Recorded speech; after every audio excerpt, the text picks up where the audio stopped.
Hello hi good morning. आज ताजा खबर दर्शन खबर कागज बाहरी मो न्यूज़टा को पढ़ी शुणुची आपण मैंने यूट्यूब माध्यम समस्ते देखिपारे।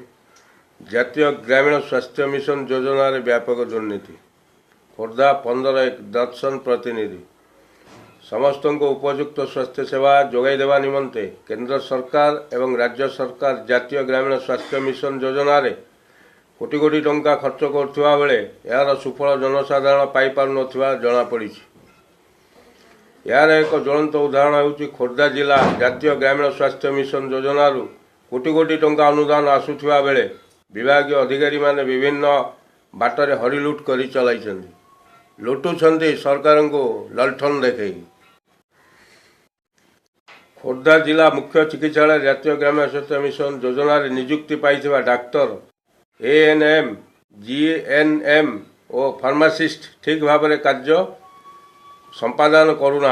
खोर्धा जिला मुख्य चिकित्सालय दलाल मान प्रादुर्भाव जो साधारण लोक नाई नथिबा असुविधार सम्मुखीन होउछन्। दलाल आउ संपृक्त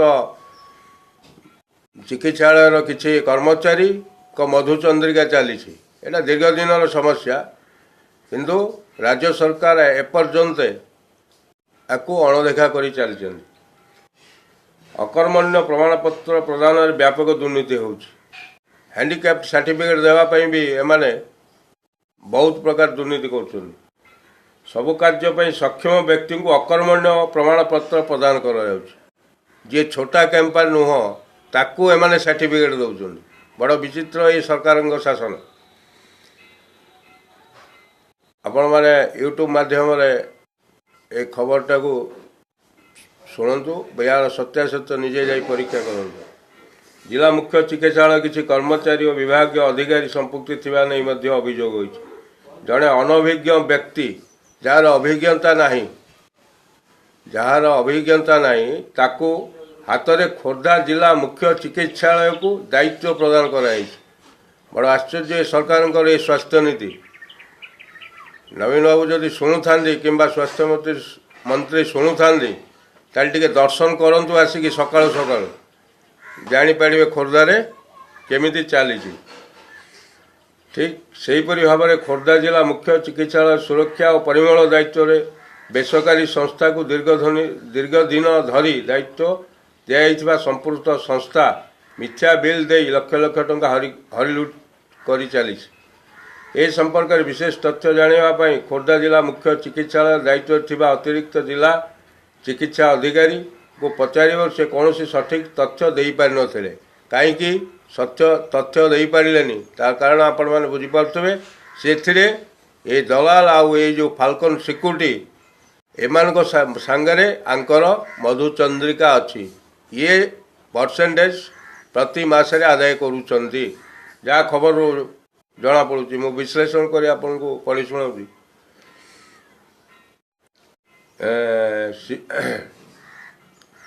बारंबार टेंडर हाथई थिबा हालकन नामक एक सिक्यूरीटी दीर्घ दिन धरी यही गोपबंधु चिकित्सालय खोर्धारे सी तार दौरात्म्य करी चली जहाँ खबर जना पड़ुची। बर्तमान विभागीय अधिकारी तथा अतिरिक्त जिला चिकित्सा अधिकारी खोर्धा जिला जातीय ग्रामीण स्वास्थ्य मिशन एनआरएचएम रे व्यापक दुर्नीति केंद्र टंका पठाउची एमाने लुटी चलछन्ति खोर्धारे। बड़ विचित्र सामंजस्य।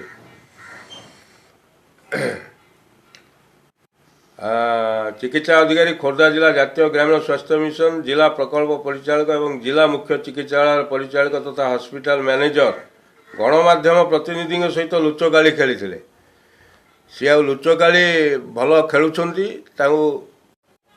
सरकार टिके जानतु ये भाया प्लेयर को लेकिन लुचकाली केमती खेल चलती भल लुचकाली खेलुंट पलैबा लुचकाली खेलते एवं टेंडर पकईवा होइथिबा दुर्नीति पर्दाफाश हो भय कौन तथ्य प्रदान करें कहीं से संपृक्ति अच्छा।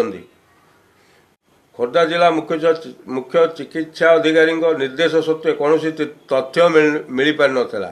ଆଙ୍କ ନିର୍ଦ୍ଦେଶକୁ ବି ସେମାନେ ମାନୁନାହାନ୍ତି। ଜାତୀୟ ଗ୍ରାମୀଣ ସ୍ୱାସ୍ଥ୍ୟ ମିଶନ DPMଙ୍କ ସୂଚନା ଅନୁଯାୟୀ ଫାଲକନ ସିକ୍ୟୁରିଟି ସଂସ୍ଥା 2016 ମସିହାରେ ଟେଣ୍ଡର ପାଇଥିବା ବେଳେ ପୁନର୍ବାର 2018 ମସିହାରେ ଟେଣ୍ଡର ପାଇବାକୁ ସକ୍ଷମ ହୋଇଥିଲା। 16, 17, 18 ଏହି 3 ବର୍ଷ ହେଲା ଏ ଟେଣ୍ଡର ପାଇବାରେ ସକ୍ଷମ ହେଉଛି। ସୂଚନା ଅନୁସାରେ ଫାଲକନ ସିକ୍ୟୁରିଟି ସଂସ୍ଥା ସମୁଦାୟ 24 ଜଣ ସଫେଇ କର୍ମଚାରୀଙ୍କୁ ସଫେଇ କାର୍ଯ୍ୟରେ ନିୟୋଜିତ କରିଥିବା ବେଳେ ସୁରକ୍ଷା ଦାୟିତ୍ୱରେ 15 ଜଣ ସୁରକ୍ଷା କର୍ମୀଙ୍କୁ ନିୟୋଜିତ କରିଛି। ସଫେଇ କର୍ମଚାରୀଙ୍କ ପ୍ରାପ୍ୟ ଦରମା ବାବଦକୁ 2,50,000 ଟଙ୍କାରୁ ଉର୍ଦ୍ଧ୍ୱ ଟଙ୍କା ନେଉଥିବା ବେଳେ ସୁରକ୍ଷା କର୍ମୀଙ୍କ ଦରମା ବାବଦକୁ 1,50,000 ଟଙ୍କା ନେଉଛି। ଭଲ ମାଲ ଓଳଉଛି। এই ସିକ୍ୟୁରିଟି ସଂସ୍ଥା ଯେଉଁ ଫାଲକନ ଖୋର୍ଦ୍ଧାରେ କାମ କରୁଛି ଇଏ ସୁରକ୍ଷା ଦେଇପାରୁନି, ଏଠି କିନ୍ତୁ ଦୁର୍ନୀତି କରି ଚାଲିଛି। ରାଜ୍ୟ ଶ୍ରମ ବିଭାଗ ପକ୍ଷରୁ ଧାର୍ଯ୍ୟ କରାଯାଇଥିବା ସର୍ବନିମ୍ନ ମଜୁରୀ ପ୍ରଦାନ କରୁନାହିଁ।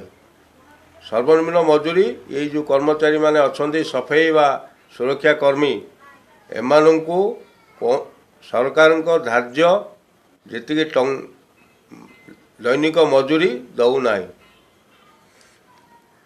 ଆଉ ଏପରିକି EPF ଏବଂ ESI ବାବଦକୁ ଦରମାରୁ କାଟି ରଖୁଥିବା ଟଙ୍କା ପଇଠ କରାଯାଉନାହିଁ ବୋଲି କେତେକ କର୍ମଚାରୀ ନିଜ ନାମ ଗୋପନ ରଖି ସମ୍ବାଦପତ୍ରକୁ କହିଥିଲେ।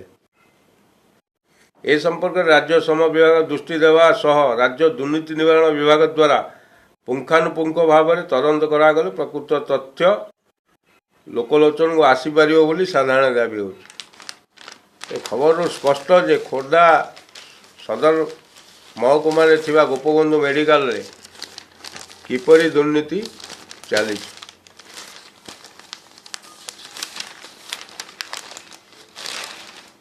ଆରେ ସ୍ୱାସ୍ଥ୍ୟ ସେବା ନାଁରେ ମୁଖ୍ୟମନ୍ତ୍ରୀ ବ୍ୟାପକ ଘୋଷଣା କରୁଥିଲେ ମଧ୍ୟ ଏଠି ଏମାନେ ହରିଲୁଟ୍ କରି ଏଇ ବାବଦରେ ଖାଇ ଚାଲିଛନ୍ତି। ଆପଣଙ୍କୁ ଦେଖୁଛି ଆଜିର ଇଏ ଖବର ବର୍ତ୍ତମାନ ପ୍ରକାଶିତ ହୋଇଛି।